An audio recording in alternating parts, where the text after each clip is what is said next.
Agnou, le monstre de la montagne. Il était une fois, dans un temps lointain, un petit village perdu au cœur des montagnes nommé Imzoen. Ce village était connu pour ses sources abondantes et sa terre généreuse. Mais derrière cette paix apparente se cachait un sombre secret que les anciens n'osaient même pas nommer à voix haute. Les montagnes qui entouraient Imzofen étaient couvertes de forêts épaisses et chaque nuit, quand la lune devenait pleine, d'étranges empreintes apparaissaient près des ruisseaux. Des traces énormes, ni humaines ni animales. Les chiens hurlaient sans raison, les coqs se taisaient et les œufs ne sortaient plus des poules.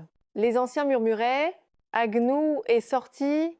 Agnou, c'était ni un ogre ni un djinn, c'était quelque chose entre les deux. On disait qu'il avait une tête de bouc, des yeux rouges qui brûlaient comme des braises et deux grandes ailes noires qui obscurcissaient le ciel quand il volait. Il ne sortait que pour ceux qui avaient le cœur sombre, les traîtres, les injustes, les tyrans.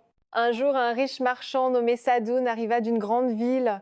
Il commença à acheter les terres du village à vil prix et força les habitants à travailler pour lui comme des esclaves. Il ne respectait ni l'orphelin, ni la veuve, ni le pauvre. Son cœur était dur comme la pierre.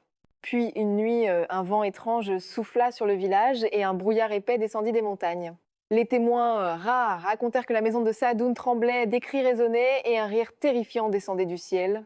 La justice revient et l'injustice ne dure jamais.